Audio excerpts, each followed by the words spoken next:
Bienvenue à cette conférence de MyHeritage, donc la première de cette semaine, dans le cadre de ce salon virtuel de la généalogie. Merci à tous d'être présents et bien sûr merci à la Fédération française de généalogie pour l'organisation de cet événement.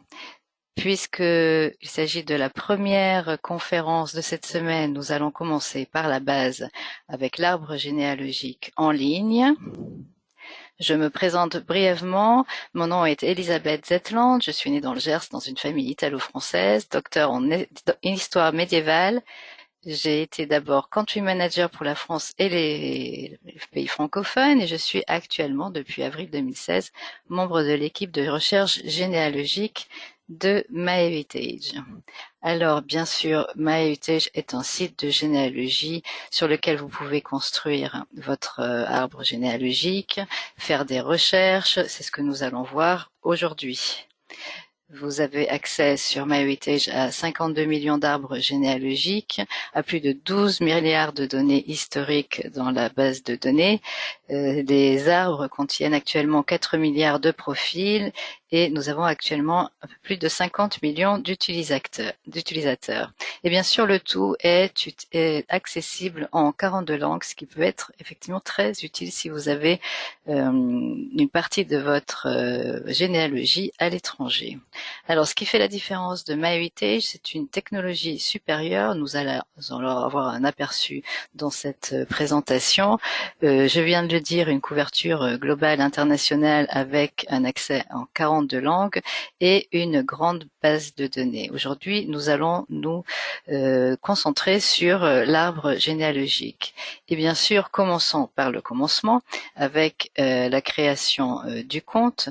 Si vous n'avez pas encore de compte, si vous arrivez sur le site de MyHeritage, c'est ce que vous allez devoir faire. Évidemment, vous inscrire de la façon la plus simple possible en saisissant vos données de base, votre nom, prénom, l'email, la date de naissance et, puisque nous parlons de généalogie, bien sûr, le nom de vos parents. Et vous allez ensuite devoir, dès que vous aurez cliqué sur le bouton Commencer, saisir les noms de vos parents et de vos grands-parents. C'est ce que nous appelons les 7 magiques. Donc, la façon la plus logique de commencer votre généalogie en commençant par vous-même et en remontant. Donc, en fait, c'est dans l'inscription MyHeritage vous invite à saisir les données, les vôtres, celles de vos parents et de vos grands-parents. Alors évidemment, vous saisissez ce que vous savez. Si vous ne disposez pas de toutes les données, vous cliquez sur suivant et vous continuez. Mais si vous savez, vous pouvez tout rentrer dès l'inscription. Vous cliquez sur suivant. Donc, vous saisissez les grands-parents paternels, maternels, et puis vous allez voir apparaître cette image qui vous prévient que MyHeritage est en train de chercher si les personnes que vous venez de saisir, donc vos parents et vos grands-parents, sont déjà présents dans MyHeritage. Si un cousin, un parent a déjà construit un arbre généalogique sur MyHeritage, vous allez le voir au bout de quelques secondes, au bout de quelques minutes. Si c'est le cas, vous allez voir cette page apparaître qui vous indique que nous avons trouvé une correspondance qui peut ajouter un tot de personnes à votre arbre généalogique. Alors évidemment, il s'agit de vos grands-parents ou de vos parents, vous allez voir très vite s'il s'agit bien de la bonne personne, si c'est bien une correspondance correcte. Donc, si c'est le cas, vous cliquez sur oui. Et sinon, bien sûr, vous rejetez et vous cliquez sur non. Si vous cliquez sur oui, ça n'ajoute pas encore toutes ces personnes dans votre arbre, mais ça vous permet, en fait, vous le voyez ici, de voir qui sont ces personnes. Vous pouvez descendre et voir toutes les personnes. Et surtout, vous voyez en haut le nom de la personne qui gère l'arbre généalogique en correspondance. Donc, ça vous donne déjà une indication précise de la correspondance avant même de commencer à construire votre arbre généalogique. Voilà, donc vous voyez en bas, quand vous descendez sur la page, vous aurez deux options, ajouter à votre arbre ou ignorer cette correspondance. Donc si vous ajoutez à votre arbre, euh, nous arrivons sur l'arbre généalogique. Toutes les personnes qui auront été ajoutées dans l'arbre de cette façon sont indiquées avec cette notification, ce petit bouton orange que vous voyez au-dessus des fiches où il y a écrit nouveau. Ça apparaît le temps d'un instant où vous arrivez sur votre arbre pour la première fois et que vous venez d'ajouter certaines personnes, elles seront indiquées de cette façon. Alors voici à quoi ressemble un arbre sur MyHeritage et nous allons voir maintenant dans le détail comment continuer à saisir et à ajouter de nouvelles informations dans l'arbre généalogique. Alors vous voyez en haut à droite trouver une personne, tout simplement si vous cherchez, donc vous avez déjà plusieurs personnes à votre arbre et vous voulez chercher une personne, si vous en avez déjà beaucoup. Vous voyez le point d'interrogation, je vous conseille d'aller cliquer dessus parce que ça va vous expliquer, ça va vous donner une brève explication pour chaque fonctionnalité sur l'arbre, de quoi il s'agit, comment l'utiliser. C'est très bien expliqué et c'est vraiment la base, donc je vous invite à y aller. Ensuite, vous cliquez sur la roue qui est à côté de la saisie trouver une personne et vous allez voir diverses options qui vous permettent de régler votre arbre généalogique selon vos souhaits. Donc il y a différentes vues de l'arbre généalogique, la vue famille, ascendance, éventail, il y a aussi la vue liste. Je vais vous montrer tout ça en détail sur le stand, donc n'hésitez pas à venir nous voir sur le stand. Vous pouvez choisir le nombre de générations que vous voulez voir s'afficher autour de la personne principale. Et puis vous avez de nombreuses options d'affichage pour les fiches. Donc la fiche, c'est la case que vous voyez ou bleu ou rose pour chaque personne. Donc vous pouvez choisir si vous voulez par exemple voir la case email, c'est-à-dire si vous voulez voir dans la fiche de la personne écrit invité sur le site, si vous voulez inviter cette personne. Donc on parle donc d'une personne qui est en vie à devenir membre de votre site, puisque la généalogie c'est aussi une histoire de collaboration. Vous pouvez inviter les membres de votre famille à devenir membre aussi de votre site familial et à collaborer avec vous dans le site. Sachez que ces membres de votre site familial peuvent, oui ou non, modifier eux-mêmes le site. Ça, c'est vous aussi qui le décidez. Alors, vous pouvez aussi en option choisir si d'afficher les icônes de modification. Évidemment, c'est plutôt conseillé si vous voulez continuer à travailler sur votre arbre. Donc là, il s'agit des icônes que nous allons voir maintenant, par exemple le plus qui se trouve sous chaque fiche pour pouvoir ajouter des personnes. Ou si vous voulez voir aussi les fiches des découvertes, nous allons voir tout ça. Bien sûr, vous avez aussi l'option ici, en cliquant plus bas sur les préférences pour les noms, comment vous voulez voir apparaître les noms des femmes mariées. Donc par défaut, c'est le nom d'épouse plus entre parenthèses le nom de jeune fille, mais vous choisissez vous-même comment vous voulez que ça apparaisse dans votre arbre.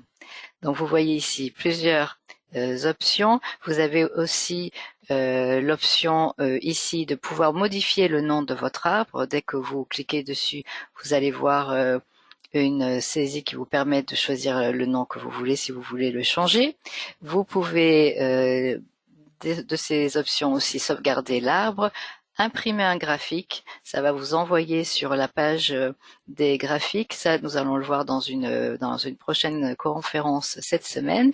Et vous pouvez aussi paramétrer les réglages de confidentialité de l'arbre. Donc, je vous invite à y aller. Et puis, vous pouvez aussi ici décider si justement les membres de votre site familial peuvent modifier l'arbre généalogique ou pas. Donc c'est vous qui décidez. Gérer tous les arbres, ça va vous permettre par exemple de renommer l'arbre, de le supprimer, d'exporter un jetcom. Donc n'hésitez pas à aller voir toutes ces options, vérifier de quoi il s'agit, jouer avec pour voir ce qui vous convient pour votre arbre généalogique. Alors vous voyez ici, dans cette fiche de Monsieur Michel Bern, cet appareil photo. Alors, si vous cliquez dessus, parce que vous voyez dans l'arbre qu'il y a certaines personnes avec des photos et d'autres personnes sans photo. Donc, ici, si vous cliquez sur l'appareil photo dans la fiche de Michel Bern, ça va vous permettre d'ajouter une photo dans son profil. Donc, vous verrez apparaître ceci et vous pourrez ajouter une photo ainsi qui se trouvera donc préalablement déjà dans votre ordinateur, dans un fichier donc, et vous pouvez ajouter la photo de Michel Bern de cette façon. Alors, en ce qui concerne la saisie de nouvelles personnes, il y a plusieurs options. Un, vous voyez ici les nouvelles fiches, ajouter la mère, ajouter le père. Donc, pour ajouter les parents, il vous suffit de cliquer ici pour ajouter de nouvelles personnes. Il y a aussi l'option de tout simplement cliquer sur le plus qui se trouve sous la fiche et qui vous permet donc d'ajouter des personnes. Dans ce cas-là, quand vous cliquez sur le plus, vous allez voir apparaître ceci. Et dans ce cas-là, vous verrez apparaître les personnes qui manquent encore. Donc, vous êtes invité à ajouter de nouvelles personnes. S'il y a un conjoint, vous verrez écrit comme ici, ajouter un autre conjoint ou une autre conjointe. Donc, vous pouvez ajouter tout simplement de nouvelles personnes de cette façon en cliquant sur le plus. Quand vous choisissez, donc si par exemple vous voulez ajouter le père, vous verrez pour chaque personne la fiche, le formulaire à compléter de cette façon, donc qui demande les indications de base de la personne que vous ajoutez. Donc évidemment, là par exemple il y a écrit premier et deuxième père prénom. Vous avez, si peut-être dans votre famille comme dans la mienne, souvent 3 prénoms pour chaque personne. Évidemment, vous pouvez ajouter les 3 prénoms. Ne vous les limitez pas au premier ou au deuxième prénom. Donc vous voyez ici, vous pouvez tout simplement ajouter toutes les informations. Si vous cliquez ici, généralement on est toujours sur un profil particulier quand on est dans l'arbre, le profil principal si vous n'en avez pas choisi un autre. Donc là vous voyez par exemple ici, en haut, si vous cliquez dessus, ça va vous ouvrir le panneau du profil de la personne sur laquelle vous êtes à ce moment-là. Alors, ce que je veux vous montrer ici, c'est que si vous cliquez sur le plus, ça va vous donner d'autres options.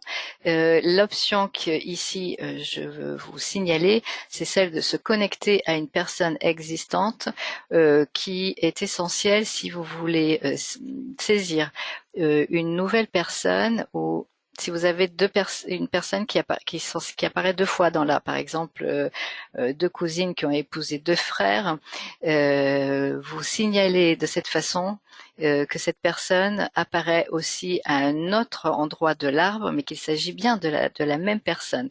De cette façon, ce n'est pas un doublon, mais c'est signalé comme ayant deux liens dans l'arbre généalogique. Donc c'est ici que vous le faites. Vous pouvez aussi, comme vous voyez ici, supprimer la personne à partir de ce bouton donc plus. Alors, vous pouvez aussi modifier les informations d'une personne en cliquant sur le crayon, ce qui est logique. Donc de la même façon, vous verrez apparaître le formulaire du profil et vous pouvez le modifier, le compléter à votre guise. Et vous voyez en bas, changement supplémentaire. En fait, c'est pour ajouter plus de détails que nous allons voir maintenant et de quelle façon. Avant ça, je vais vous signaler juste l'option d'inviter sur le site que j'ai déjà signalé tout à l'heure. Vous voyez ici, si vous avez choisi justement de garder dans les fiches l'option des emails, que si vous voulez inviter cette personne à devenir membre de votre site familial, vous pouvez le faire tout simplement d'ici.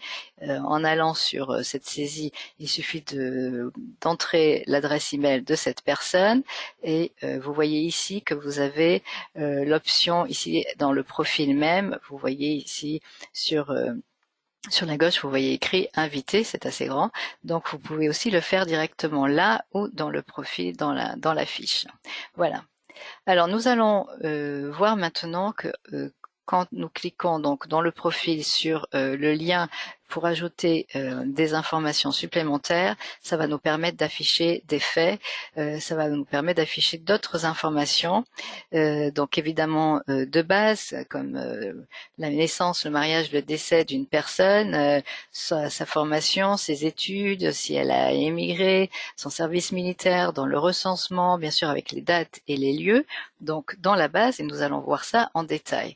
Donc quand vous cliquez sur le lien pour ajouter plus d'informations dans le profil, vous allez voir apparaître d'abord ceci. En bref, qui sont les informations de base d'une personne. Vous voyez ici, c'est très simple, et vous modifiez si vous avez déjà des informations et vous complétez si vous le désirez, si vous le pouvez. En passant sur la page, alors d'abord une petite parenthèse, quand vous saisissez une date, vous pouvez choisir la façon dont vous la saisissez, si vous connaissez la date exacte ou si en fonction de ce que vous savez, si vous voulez signaler une date qui est avant, après, environ, si vous n'êtes pas sûr de la date, enfin vous voyez que vous pouvez saisir la date de la façon dont vous le désirez en cliquant ici. Là où vous voyez exact, ça vous ouvre, vous cliquez dessus, ça vous donne un petit menu déroulant que vous voyez ici avec exact avant, etc. Alors, si vous passez sur famille, vous allez voir les détails des parents et du conjoint que vous pouvez donc compléter ici. La section biographie, tout simplement, vous pouvez écrire ce que vous savez sur cette personne. Vous pouvez écrire sans limite. Donc, si vous avez des anecdotes, quoi que ce soit, vous pouvez l'écrire ici. Les coordonnées. Euh, pour les personnes décédées ou qui ont vécu il y a longtemps, il ne peut s'agir peut-être que de l'adresse. Évidemment, les emails et fax, etc., ça concerne des personnes qui sont plus récentes, mais vous saisissez les informations qui sont intéressantes pour cette section seule à votre guise. La profession, vous pouvez évidemment en ajouter une autre si il y en a plusieurs. La formation, il s'agit des études. Donc à chaque fois que vous saisissez les informations, vous tapez sur le bouton, vous cliquez sur le bouton enregistrer et continuer si vous voulez continuer, enregistrer et fermer si vous avez fini et que vous voulez passer à autre chose dans l'arbre. Sinon, vous continuez et nous passons à la page des favoris. Alors là, c'est un peu tout ce que vous savez sur cette personne. Vous pouvez ajouter et modifier à votre guise si vous avez des informations. Pour les informations personnelles, là, si pareil, vous saisissez ce que vous savez, ce que vous pouvez faire. Souvent, la description physique pour les hommes vient du registre matricule, donc c'est là que vous pouvez saisir ces informations. Puis, évidemment, une section qui est très très importante, c'est la citation des sources. À ne pas laisser. C'est très important de bien saisir les sources, quelles qu'elles soient, parce que c'est très difficile, c'est très facile parfois d'oublier, surtout quand on fait sa généalogie sur des années. On va pas forcément se rappeler que 5 ans auparavant telle personne vous a donné cette information. Donc parce que ça peut venir d'un document, mais ça peut venir aussi d'une personne, d'un entretien avec un membre de la famille. Donc mettez bien vos sources ici. Alors, pourquoi les sources, donc, les citations ici sont des outils bibliographiques utilisés pour documenter la manière dont les informations ont été obtenues en reliant une personne à une source. Mais c'est vrai que ça peut être un document, un livre, ça peut être aussi, comme je l'ai dit, un entretien avec des parents. Ça peut venir d'archives, d'une bibliothèque, d'un site web, d'une personne. Donc, c'est important de bien le noter. Vous voyez comment ça s'affiche si vous voulez ajouter une nouvelle source. Vous pouvez donc ajouter toutes les citations. Alors, dans la dernière section de tous les faits, là, donc, vous voyez les informations donc de base, naissance, mariage. Vous pouvez ajouter, si vous le voyez, la citation du fait, ajouter une photo, vous pouvez ajouter une note. Donc, n'hésitez pas à tout bien noter. Et bien sûr, vous descendez, vous avez aussi décès et enterrement. Et ensuite, en cliquant sur le bouton Ajouter un autre fait, vous allez pouvoir ajouter tous les faits qui vous intéressent, comme par exemple l'immigration ou le service militaire. Donc c'est à vous de saisir et de voir ce qui vous intéresse pour votre arbre généalogique. Alors, nous revenons sur l'arbre et nous revenons sur le profil pour vous montrer que vous pouvez aussi ajouter les faits directement depuis le profil. Vous voyez ici, c'est signalé en orange. Donc vous pouvez aussi ajouter n'importe quel fait en cliquant ici sur le lien Ajouter un fait. Alors, passons dans la section mes photos, puisque un arbre, c'est quand même plus agréable à voir avec des photos. Évidemment, la photo de profil, mais pas seulement. Donc, je vais vous montrer aussi brièvement la section des photos de My Heritage, où vous pouvez aussi ajouter tous les documents, vidéos. Donc, vous avez des images de documents, vous allez tout ajouter dans cette section des vidéos. Des photos, pardon. Donc voilà, vous pouvez ajouter tout ce que vous avez comme matériel dans cette section des photos. Si vous avez déjà un album, vous allez voir apparaître ici, vous allez pouvoir sélectionner ici l'album et vous aurez un menu déroulant avec tous les albums que vous avez déjà créés. Évidemment, si vous commencez, puisque là nous parlons de commencer avec l'arbre, vous allez être invité à créer un nouvel album. Et ici, je veux vous indiquer quelque chose de très important. Vous voyez ici en bas album public et c'est coché par défaut. Ça veut dire que les photos de cet album vont être visibles par tous les utilisateurs de MyHeritage et pas seulement par vos membres. Donc je vous invite à décocher cette case si vous ne voulez pas que les photos soient visibles par tout le monde. En revanche, c'est très intéressant de garder cette option si, comme moi, vous voulez créer un album avec des photos dont les personnes ne sont pas identifiées. Parce que dans ce cas-là, votre intérêt est ce que le plus de personnes possible voient ces photos, parce que peut-être qu'un jour un autre utilisateur de MyHeritage va pouvoir identifier des personnes, reconnaître des personnes sur vos photos. Donc, c'est tout votre avantage de partager. Et dans ce cas-là, vous pouvez créer un album en gardant l'option album public qui sera visible par les autres. Et comme ça, vous aurez peut-être la chance de pouvoir identifier des personnes dans cet album spécifique. Mais donc, n'oubliez pas, quand vous créez un nouvel album, de décocher cette option si vous voulez garder votre album privé pour vous et les membres de votre site familial.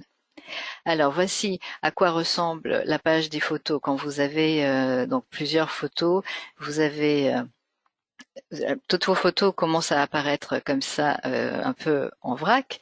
Vous pouvez faire une recherche selon les personnes ou les albums. Donc ici, par exemple, vous pourrez cliquer et voir, en cliquant sur une personne, vous verrez toutes les photos qui sont photos ou documents, donc qui sont liés à cette personne. De même pour les albums, vous pourrez cliquer sur un album pour voir les photos de l'album spécifique ou en appuyant, en cliquant sur le plus, vous pouvez créer un nouvel album.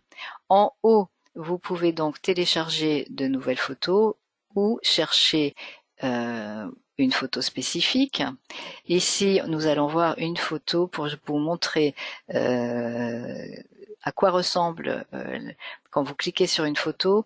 Vous verrez ceci où vous pouvez saisir, modifier le titre, le lieu et la date de la photo. Alors ici, pardon, excusez-moi, je suis allée un peu vite. Vous pouvez ici faire quelque chose de très important, c'est identifier les personnes sur la photo. Donc vous voyez ici, si vous cliquez sur, vous ajoutez donc ajouter une autre personne, en fait, ça veut dire ici d'identifier la personne sur la photo. Donc quand vous allez cliquer sur, alors MyHeritage en fait reconnaît les personnes en fonction de vos photos qui apparaissent déjà dans l'arbre généalogique, et généralement vous saisissez d'entrée une photo pour le profil. En fonction de ces photos, MyHeritage est capable de détecter et de reconnaître les personnes. Si ce n'est pas le cas, vous cliquez sur la personne, sur le visage, et vous entrez vous-même le nom de cette personne. Donc vous cliquez sur ajouter une autre personne et vous saisissez vous-même le nom de cette personne, comme par exemple ici. Dès que vous commencez à saisir le nom, vous avez une liste de suggestions et vous choisissez quelle est la bonne personne. Voilà, de cette façon, et c'est tout simple. Voilà.